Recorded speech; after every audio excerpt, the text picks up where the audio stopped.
Hello दोस्तों, नमस्कार। मेरे चैनल साउदर्न रेलवे सेवा में आपका स्वागत है। जैसा कि आपने पहले वीडियो में देखा होगा कि मैंने वेटिंग लिस्ट के बारे में कुछ बताया था कि वेटिंग लिस्ट कब तक आ सकती है, क्या डिटेल है या कितनी सीट वैकेंट है। तो कुछ दोस्तों का सवाल आया था कि रिप्लेसमेंट पैनल और वेटिंग लिस्ट में क्या अंतर होता है। तो दोस्तों आपको बता दूं, रिप्लेसमेंट पैनल सबसे लास्ट में आता है। रिप्लेसमेंट पैनल का मतलब है कैटेगरी शिफ्टिंग। अगर आप कोई भी कैटेगरी से हो तो सबसे पहले वेटिंग लिस्ट ऐसी आएगी जैसे कि एक सीट पर 3 गुना कैंडिडेट को पास कर लिया। 3 गुना कैंडिडेट में से मेडिकल की फिजिकल के लिए पास कर लिया, उसमें से एक कैंडिडेट फिजिकल के लिए रह गया। एवरेज मान के चलो 1 गुना कैंडिडेट फिजिकल के लिए रह ही जाता है तो रह गया, और 2 गुना कैंडिडेट बचे कि एक सीट के लिए, तो उसमें से एक कैंडिडेट को मेडिकल के लिए बुला लिया जाता है। तो फिर बाद में बचता एक कैंडिडेट।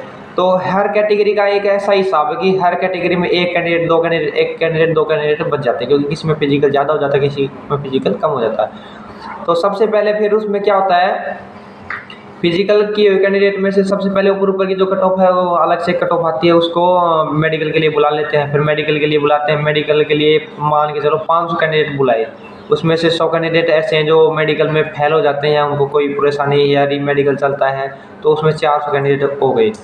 तो उसमें से फिर जो नीचे डाउन कैंडिडेट है ना, जिसमें से उनकी कट ऑफ डाउन है, तो उनमें से कैंडिडेट को बुलाएंगे। ये तो वेटिंग लिस्ट होती है। फिर उसमें से बुलाएंगे किसी ने छोड़ दिया या कुछ हो गया, या ज्वाइन करने के बाद में कुछ दिन के बाद में छोड़ देते हैं। तो कैटेगरी शिफ्टिंग कब होती है, जैसे कि रिप्लेसमेंट पैनल ऐसे होता है जैसे कि एक कैटेगरी ओबीसी, उसमें जितने भी सीट थी वो फिल नहीं हुई और कैंडिडेट है नहीं, कोई भी फिजिकल किया है, एक भी कैंडिडेट है नहीं, तो दोबारा फिजिकल तो करवा नहीं सकते।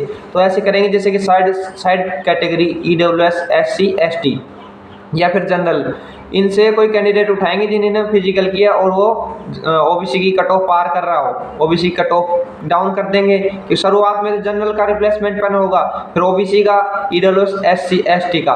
तो ऐसे करते जो एसटी की मान के चलो कि 50 कट ऑफ गई है और कोई भी कैंडिडेट जनरल, एसटी, ओबीसी में नहीं मिलता, तो फिर एससी का बंदा उठाएंगे और उनकी कट ऑफ कर देंगे 50, और फिर वो ही जनरल की कट ऑफ बता देंगे कि ये जनरल की कट ऑफ है, जनरल से क्वालिफाई करके आया है। तो दोस्तों रिप्लेसमेंट पैनल सबसे लास्ट में आता है जब कोई भी कैंडिडेट फिजिकल किया हुआ सिलेक्शन के लिए नहीं मिलता इनको, जब उनको मेडिकल के लिए बुलाते हैं। ये रिप्लेसमेंट पैनल में कम से कम दोस्तों 1 साल या 1.5 साल का टाइम लग जाता है। और वेटिंग में दोस्तों 3 से 4 महीने के अंदर वेटिंग आ जाएगी। वेटिंग का क्या प्रावधान है, सबसे पहले ये पैनल फर्स्ट आ चुका है, पैनल सेकंड आ चुका, फिर पैनल 3 आएगा, या फिर कुछ बची हो तो पैनल 4 भी आ सकता है। 3-4 से ज़्यादा पैनल नहीं आएंगे। फिर उसके बाद में डायरेक्ट वेटिंग आएगी, फिर उसके बाद में वेटिंग फर्स्ट, सेकंड, थर्ड ऐसे चलते चलते वेटिंग से भी अगर कैटेगरी वाइज फुल कैंडिडेट नहीं हुए, फिर उसके बाद आएगा रिप्लेसमेंट पैनल।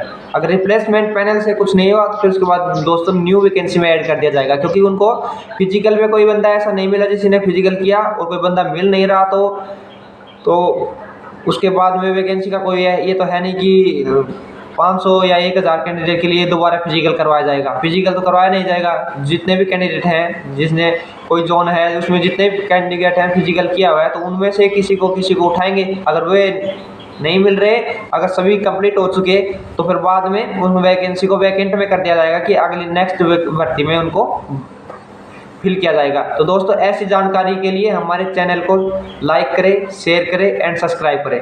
थैंक यू दोस्तों।